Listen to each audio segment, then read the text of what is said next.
basically, this was an idea that Andy had. Andy's had a long interest in global warming, issues of garbage, issues of trash, and he sent me a link one time that was a Wikipedia page, and we discovered the journey of this boat that was filled with garbage that somehow ironically went to both my home state, also went to New Orleans, which I have a strong affinity for. I used to live in New Orleans, and got rejected in every place, and ultimately came back to New York, where it started. Somewhere along the way, I remembered Mobro, and I said, well, what about this? There was this boat, and I looked it up, and I said, John, look at this. The journey of it just felt kind of perfect for what we were thinking about.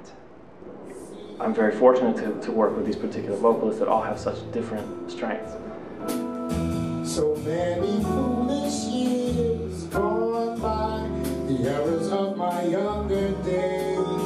Too late now, 'cause life has come. So Miles Griffith is someone that I've known for a long time. We did a Baby Loves Jazz record, several records together.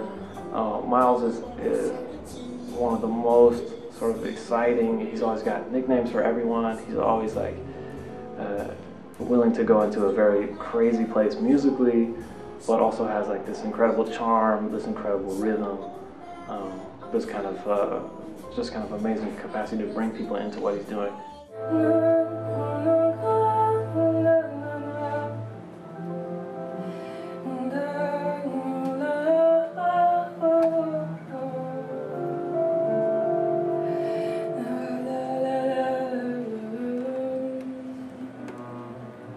Becca Stevens, she's also from North Carolina, where I'm from. I've known her for a long time. She just has such a capacity to make you feel. I mean, Becca can make you cry. I wrote sort of the most heavy emotional stuff for her, some of the rejection things, and just to witness how she embodied that and made everyone feel that. That was very memorable for everyone. Satchel is just filled with charisma and charm. He has amazing kind of theatrical sense, and then he's also just he's an incredibly talented musician.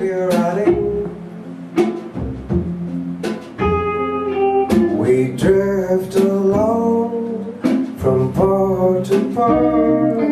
We're lost at sea.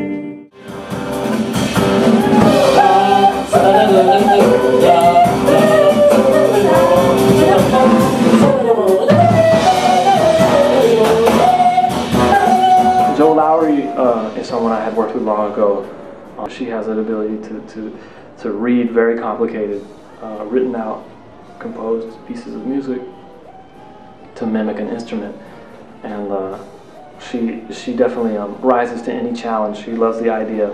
And when I was speaking to her about this project, I would say things like, "Yeah, I don't know if this is possible, but I just figured maybe we would give it a try." And she'd be like, "Oh, it's not possible. You don't think it's possible? I'm going to show you." I was really thinking about how to make a new challenge, how to have something how to write for something I hadn't written for, and I was looking for a brass section that had a wide emotional palette.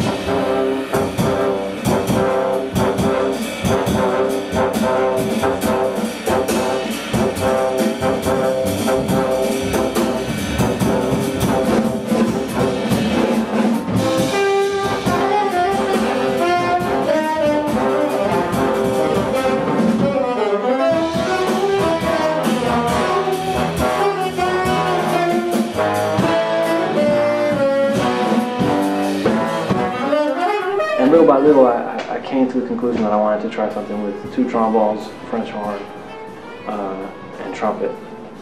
And it worked fantastically well. It wasn't something that I had heard anyone use before, exactly that instrumentation, but with the guitars, with the bass and drums, with the singers, the brass create this really unified sound that's very powerful. Strong enough to be in the loudest moments, but then with all the mutes and all the things that the brass can do with making the sound softer and more subtle, I thought it had maybe the widest emotional range. So it turned out to be magnificent, especially writing for the horn, which I had never written for before. I sit in the back. Unlike John, I'm here just listening, and I sit in the back, and I get very emotional. I get very excited during these pieces. That's why I sit in the back, so no one can see me, because I'm kind of a mess. And I think I credit that to the musicians and the beauty of what they're doing and the excitement and the journey.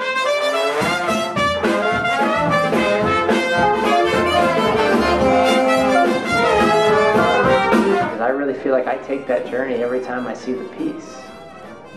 I think they're in for a wild ride. I think they're going to be kind of blown away. Piece encompasses so much. It's funny, it's moving, it's sad, it's surprising. You come into this little venue on Hudson Street and you see this enormous work of art.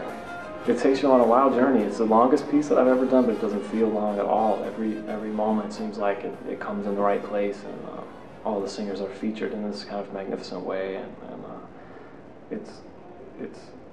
it's powerful. I was surprised, but we looked out to the audience, and people were crying at certain moments. I mean, it's a pretty intense rejection story at times, but it also has some comic relief, and it really does feel like a kind of amazingly satisfying ride.